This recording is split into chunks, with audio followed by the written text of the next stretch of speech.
नमस्कार शिक्षार्थियों, आज के इस डीएलएड प्रोग्राम में आप सभी का स्वागत है। मैं doctor Mrs Praveen Sharma, associate professor, Hindu College of Education, Sonipat. आज के इस सत्र में हमारी चर्चा का विषय बड़ा ही सामान्य परंतु बहुत ही महत्वपूर्ण है। विषय है कक्षा कक्ष में बातचीत का महत्व। जी हाँ, जब शिक्षण अधिगम प्रक्रिया हो रही है उस समय बातचीत होना बड़ा अटपटा लग रहा है, परंतु वास्तव में शिक्षण अधिगम के प्रोग्राम को बातचीत और भी रोचक और भी दिलचस्प और महत्वपूर्ण और समझने में लाभकारी होती है। कैसे, आइए चर्चा करते हैं। बातचीत का क्या अर्थ है? बातचीत का संबंध उच्चारण से है, यानी हम कक्षा कक्ष में शिक्षक के रूप में पढ़ाते हुए जब भी कोई सामग्री है उसका बोलकर ही प्रस्तुतिकरण कर रहे हैं, उस उच्चारण से ही बातचीत का संबंध है। परंतु ध्यान रहे, यह बातचीत स्वाभाविक और सहज रूप में होनी चाहिए, इसमें कोई बनावट नहीं लगनी चाहिए। बातचीत सदैव पूर्ण वाक्य में नहीं होती है और साधारण शब्दावली ही पर्याप्त होती है। बातचीत में संक्षिप्त संबोधन का प्रयोग होता है, जैसे अरे वह इत्यादि। यानी जब हम कोई बातचीत कर रहे हैं तो उसमें कोई बनावट नहीं लगनी चाहिए। सामान्य रूप में जैसे हम किसी से बात करते हैं, शब्दों का, विचारों का आदान प्रदान करते हैं, ऐसे ही कक्षा में शिक्षक और विद्यार्थियों के बीच में जो दूरी है उसको मिटाने का सबसे अच्छा माध्यम है कि अध्यापक उनसे बातचीत करे, किस प्रकार से उनको उसमें सम्मिलित करें। अध्यापक प्राय बच्चों के समूह से बात करता है। पहले कोई भी जो प्रश्न है वो पूरे समूह से किया जाता है, कभी भी एक बालक का नाम लेकर उससे प्रश्न नहीं किया जाता।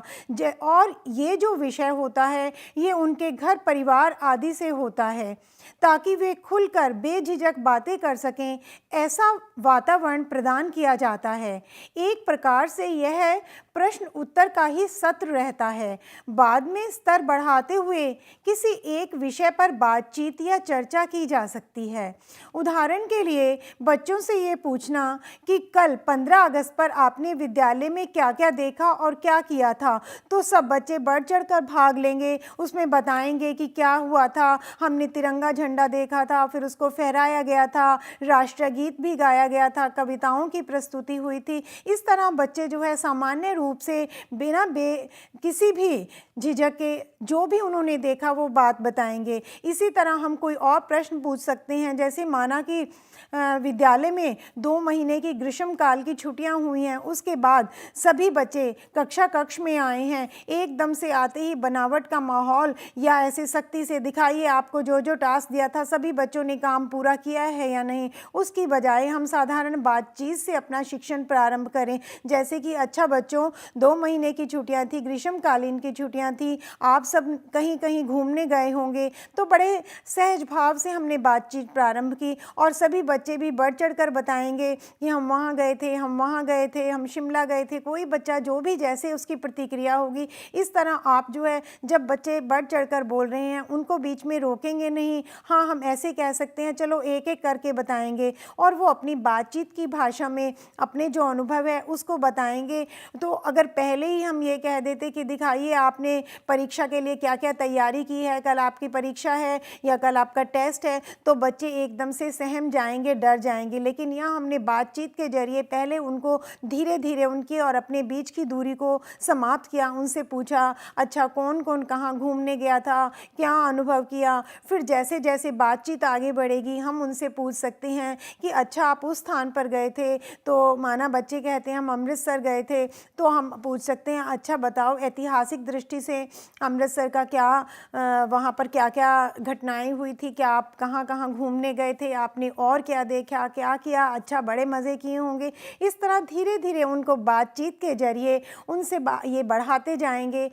जब हम ऐसे बातचीत करते हैं जैसे हमने बात की, उनके बीच में झिझक नहीं रहेगी और वो खुलकर बात करेंगे। लेकिन यहाँ भाषा सामान्य रूप से जो उनकी रोज़ की बोलचाल की भाषा है उसी का प्रयोग किया जाएगा। अब ये जो बातचीत है इसका जब हम अर्थ समझ गए तो देखें बातचीत से क्या लाभ होते हैं। बातचीत से बच्चे सहज भाव से सीखने लग जाते हैं। देखिए कोई भी पाठ है, चाहे हम प्राथमिक स्तर पर पढ़ा रहे हैं, चाहे हम उससे ऊपर के स्तर पर पढ़ा रहे हैं या सेकेंडरी स्तर पर पढ़ा रहे हैं, सब कुछ पढ़ाने का शिक्षण प्रक्रिया का एक ही उद्देश्य होता है कि जो कुछ हमने उद्देश्य लिया है, जो विषय वस्तु बच्चों को सिखानी है, वो बड़े सहज भाव से सीख जाएं। तो प्राथमिक स्तर पर सहज भाव से सिखाने का सबसे अच्छा तरीका है कि हम उनको बातचीत करते हुए आगे बढ़ाएं। जैसे अगर मैंने अभी आपको अमृतसर का उदाहरण दिया, अगर केवल हम उसका ऐतिहासिक दृष्टि से पाठ पढ़ाने लगेंगे तो बच्चे शायद इतनी रुचि उसमें ना लें, लेकिन हम उसको और भी मनोरंजक बनाने के लिए हमने पूछा कि अच्छा आप कहाँ कहाँ गए, वहाँ कौन सी बिल्डिंग देखी, कौन से भवन देखे, उसके बारे में आपको ऐतिहासिक महत्व क्या पता है, अच्छा आपने तो खूब मज़े किए। इस तरह से हम धीरे धीरे जब उनसे बात करते हैं तो वे डरते नहीं हैं और खुलकर बताते हैं। बातचीत अभिव्यक्ति का सरल माध्यम।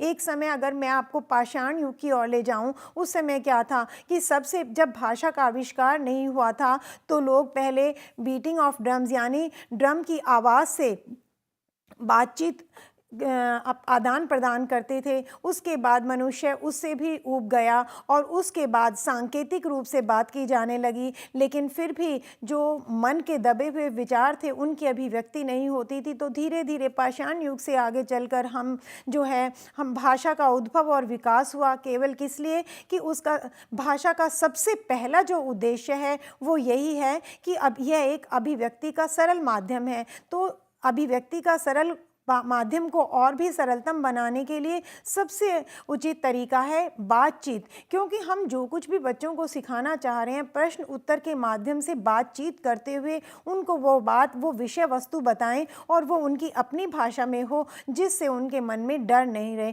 क्योंकि कक्ष में हमें डर का माहौल नहीं बनाना है, बल्कि अध्यापक और विद्यार्थी के बीच में इतना मधुर संबंध कायम करना है कि विद्यार्थी अपने आप ही स्वयं ही कक्ष में आने के लिए प्रेरित महसूस करे। उसको सुबह उठते ये नहीं लगना चाहिए वो आज फिर विद्यालय जाना पड़ेगा, बल्कि वो इतना उत्साहित हो, वो माता पिता को कहे कि जल्दी जल्दी मुझे तैयार करो, मुझे विद्यालय जाना है, क्योंकि विद्यालय में उसको मनोरंजन भी मिल रहा है, उसकी जो अभिव्यक्ति है उसका माध्यम भी वहाँ है मिल रहा है। उन्हें अपनी भाषा में ही बातचीत करने दें ताकि बच्चों में परस्पर दूरी जो है वो समाप्त हो जाए।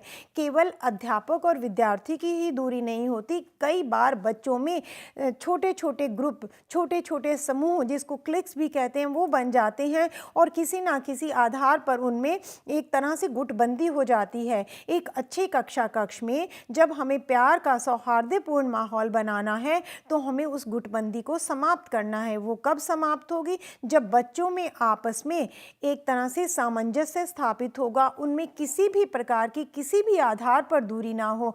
तो जब हम सभी बच्चों को बराबरी दे रहे हैं, बराबरी का उनको महत्व दे रहे हैं, सभी से बातचीत कर रहे हैं, किसी भी प्रकार का भाषा के आधार पर या किसी भी और आधार पर हम उनमें जो है भेदभाव नहीं कर रहे, तो बालकों में आपस में दूरी समाप्त हो जाती है। अब बातचीत से और क्या लाभ हैं? बच्चों की आपस की बात भी कभी निरुद्देश्य नहीं होती।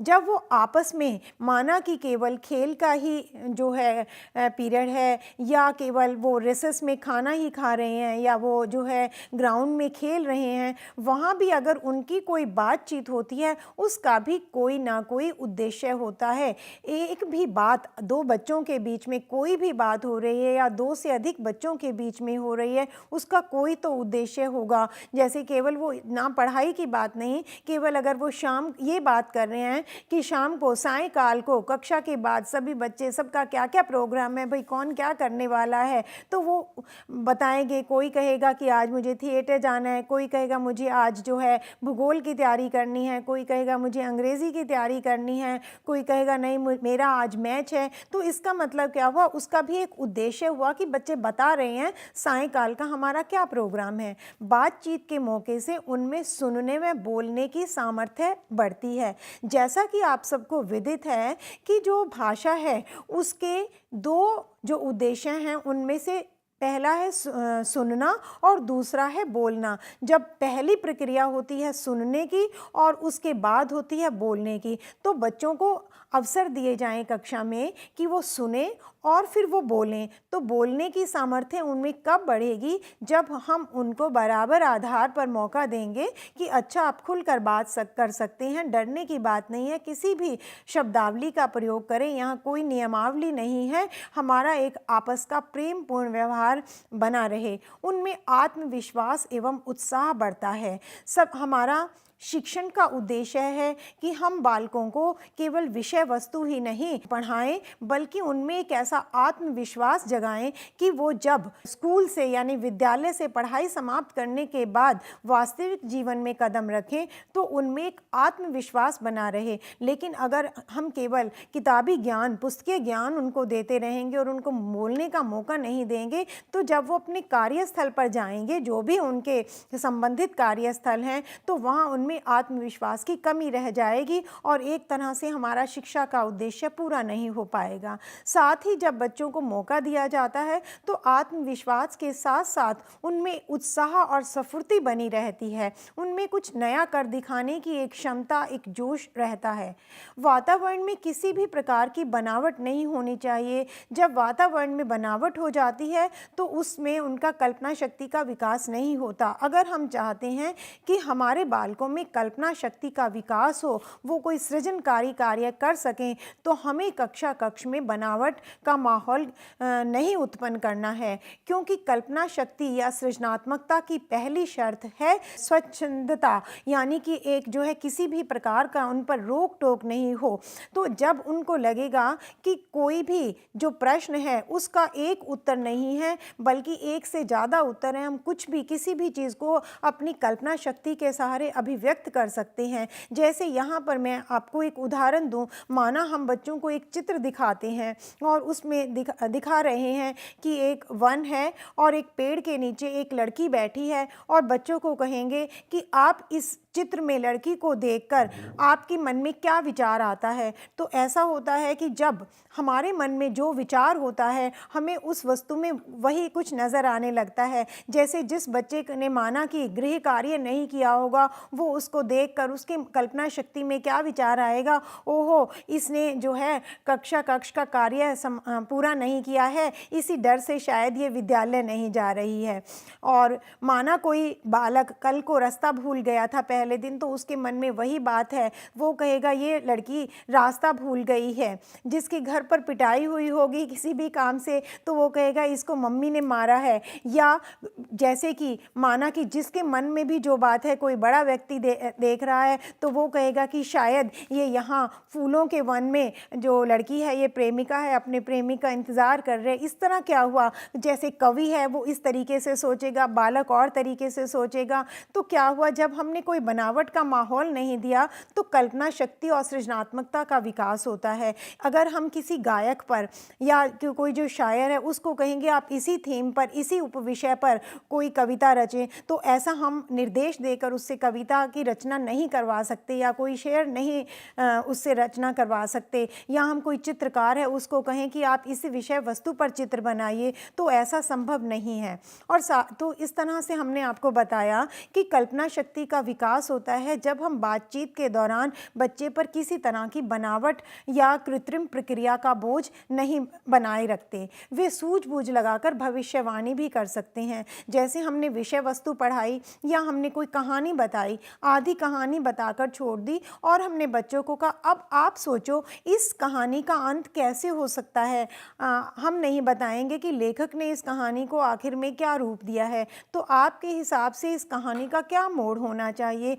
तो बच्चे उस कहानी को सुनकर स्वयं पूरा करने की कोशिश करेंगे और उसके आधार पर भविष्यवाणी भी कर सकते हैं। तो इस प्रकार से देखिए बातचीत के कितने लाभ हमारे सामने आए कि उनमें सुनने व बोलने की सामर्थ्य बढ़ी, बच्चों में आत्मविश्वास बढ़ा, उत्साह और स्फूर्ति बढ़ी, किसी तरह का बनावट का माहौल न होने से बच्चों में कल्पना शक्ति और सृजनात्मकता का विकास हुआ और फिर वो सूझबूझ लगाकर भविष्यवाणी से ये मतलब है कि जैसे कोई कविता पूर्ण करने को कहना, या हम व्याकरण की कक्षा ले रहे हैं तो व्याकरण की कक्षा में हम उनको 4 वाक्य बताकर 5वां वाक्य उनको बताने को कहें, या जैसे कि हम उनसे गद्य का कोई काम करा रहे हैं, पद्य का काम करा रहे हैं तो आधा देकर उनको क्लू देकर, संकेत देकर उनको पूरा करने को कहा जा सकता है। अब है बातचीत के कैसे कैसे चरण होते हैं, ये बातचीत कैसे आगे बढ़ती है। जैसे अभी मैंने आपसे बात की थी कि जो हमारी भाषा है उसके चरण हैं। सबसे पहले है सुनना, कि हम पहले अध्यापक को या किसी भी व्यक्ति को सुनते हैं उसके बाद बोलते हैं, क्योंकि बातचीत के दौरान सुनना और बोलना दोनों क्रियाएं एक साथ चलती हैं। जैसे माना कक्षा में हमने एक साधारण बात करी, हमने बच्चे से पूछा कि बेटा आपका नाम क्या है। उसने सुना और समझा और उसने कहा मेरा नाम प्रगति है। तो जब उसने ये बात सुनी और समझी कि अध्यापक मेरा नाम पूछ रहा है, तो वो सुन के उस चीज़ को समझेगा, ग्रहण करेगा और ग्रहण करने के बाद वो बोलेगा, वो बच्ची ने जवाब दिया कि मेरा नाम प्रगति है। अक्सर कक्षाओं में अध्यापक व्याख्यान विधि से पढ़ाते हैं जिससे बच्चे केवल सुनते हैं, परंतु ये बातचीत नहीं कहलाएगी, क्योंकि जब लगातार व्याख्यान होता रहता है तो बच्चे के लिए ये बड़ी उबाऊ प्रक्रिया हो जाती है। बीच बीच में डेमोन्स्ट्रेशन विधि या बातचीत होने से क्या होता है कि बच्चों को का एक जो है उनकी रुचि बनी रहेगी और साथ साथ उनके मन में ये भी कौतूहल रहेगा कि अध्यापक मुझसे भी कुछ पूछ सकता है। तो बच्चे इस तरह से बिल्कुल अटेंटिव, बहुत ध्यान देकर बैठते हैं। साधारणतया ये सोचा जाता है कि बातचीत से कक्षा का अनुशासन भंग होता है, यानी हम सोचते हैं कि बातचीत हो गई तो वो अनुशासन भंग हो गया। लेकिन आपको बता दें कि वो आप प्राथमिक स्तर के बाद जब आगे स्तर पर जाएंगे तो फ्लेंडर सिस्टम की बात करेंगे, तो उस सिस्टम के आधार पर क्या है, अगर किसी कक्ष में पूर्णतः खामोशी है तो इसका मतलब वहाँ पर अच्छा शिक्षण और अधिगम नहीं हो रहा।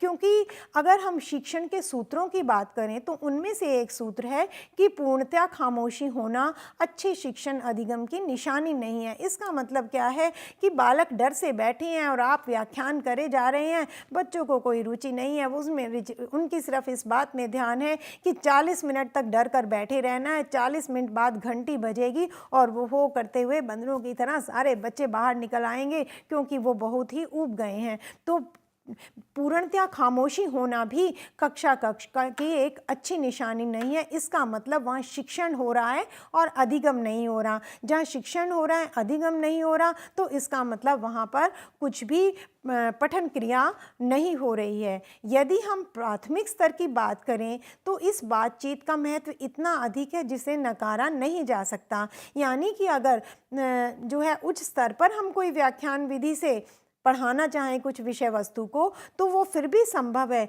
लेकिन प्राथमिक स्तर पर तो व्याख्यान विधि से पढ़ाना असंभव है, क्योंकि इसका इतना महत्व है जिसे नकारा नहीं जा सकता। क्योंकि बच्चों का जो रुचि है, बच्चों को दिलचस्पी बनाए रखना आवश्यक है, उनको बीच में अपने वार्तालाप में सम्मिलित करना आवश्यक है, नहीं तो क्या होगा, वो इतने ऊब जाएंगे। जैसे हमने अभी शिक्षण अधिगम के और सूत्रों की बात की, उसमें से एक मुख्य सूत्र है अध्यापक और विद्यार्थी के संबंध।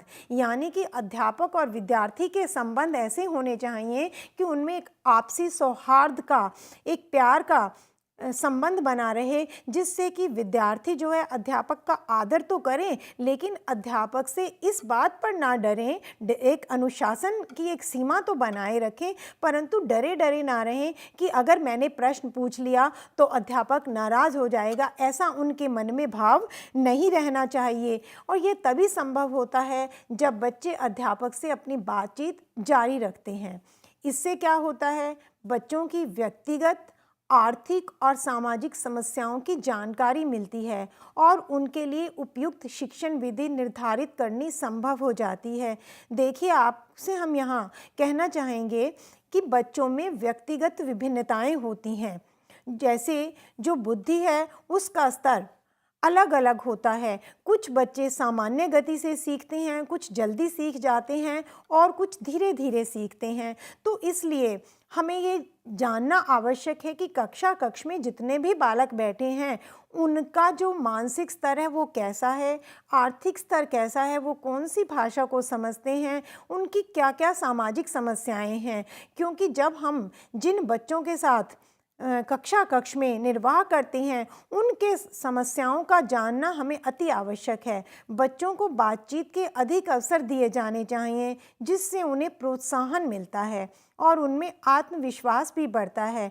क्योंकि शिक्षण के सूत्र के अनुसार हमें केवल बालक को विषय वस्तु ही प्रदान नहीं करनी है, बल्कि उसको प्रोत्साहित करना है कि उस विषय वस्तु का सार समझकर वो एक तरह से उसको आलोचनात्मक रूप से पढ़ें। जरूरी नहीं है कि जैसे पढ़ा दिया जाए उसको ग्रहण किया। उनसे पूछा जाए कि जैसे माना कि आपने उदाहरण के लिए उनको हार जीत कहानी पढ़ाई और जिसमें ऐसा है कि उसमें वो बाबा भारती का जो घोड़ा है डाकू वो लेकर चला जाता है धोखे से, तो वो उसको कहता है कि किसी के साथ ऐसा मत करना, नहीं तो सबका जो दया करने से विश्वास उठ जाएगा। तो इस तरह फिर बच्चों से कहा जाए कि आप इस बात से क्या समझे। तो जब हम कहानी सुनाकर हमने उसकी नैतिक शिक्षा भी दे दी, फिर हमने बच्चों को अवसर दिया।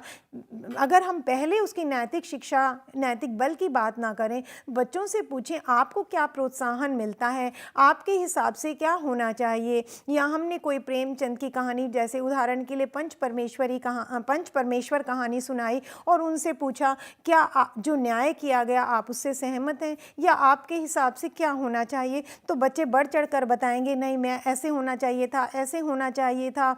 तो इस तरीके से आप जो है बीच में चुप हो जाएं, फिर देखें बच्चे क्या बता रहे हैं। इससे उनमें आत्मविश्वास बढ़ता है। क्योंकि शिक्षण का ये सूत्र भी हमें ध्यान में रखना है कि बच्चों में आत्मविश्वास बढ़ाना है। वे डरे हुए नहीं रहते और विद्यालय आने से भी कतराते नहीं हैं। क्योंकि हमारे सामने एक ये भी समस्या है कि बच्चों का नामांकन हो जाता है और उसके बाद जल्दी ही वो ड्रॉप आउट हो जाते हैं, यानी विद्यालय छोड़ देते हैं, पढ़ना बंद कर देते हैं क्योंकि उसमें उनकी दिलचस्पी नहीं रहती। तो अगर हमें इस समस्या से भी निपटना है कि नामांकन के साथ साथ ड्रॉप आउट ना हो, सभी बच्चे, जितने बच्चों का स्कूल में नाम लिखाया गया है वो सभी शिक्षा पूरी करने से पहले विद्यालय ना छोड़ें, तो इसका मतलब हमें ऐसा माहौल बनाए रखना है कि वो विद्यालय आने से कतराते नहीं, बल्कि भाग भाग कर आएँ कि उनको उनमें आनंद मिल रहा है। बातचीत जो है उसके द्वारा कल्पना शक्ति का विकास भी होता है। अन्य लाभ यह है कि वे अपने परिवेश के प्रति सम्मान करने लग जाते हैं। जहाँ जिस माहौल में रह रहे हैं हमें बच्चों को उस परिवेश के प्रति सम्मान करना सिखाना है। माना आजकल स्वच्छ भारत अभियान चल रहा है, तो बार बार हमें बच्चों को बताना है कि चारों ओर के परिवेश को हमें स्पष्ट साफ सुथरा रखना है। तो वो हम बातचीत के जरिए बताएंगे कि बताओ आप आ रहे थे रास्ते में तो क्या आपने किसी ऐसे व्यक्ति को देखा कि जो यात्रा के दौरान या अपनी कार से शीशा ऐसे खोला और वो कूड़ा करकट डाला, क्या ये अच्छी बात है, क्या हमें ऐसा करना चाहिए। तो बच्चे एकदम से बढ़ चढ़कर बातचीत के दौरान तरीके से ही बताएंगे नहीं ये बहुत गलत है, कल आपने बताया था कि ऐसा हमें नहीं करना चाहिए, हमें जैसे घर साफ रखते हैं सड़क पर भी हमें नियमों का पालन करना है। तो बातचीत के तरीके से ही हमने उनको परिवेश के प्रति सम्मान करना सिखाया और वे नई भाषा अर्जन में भी उत्साहित अनुभव करेंगे।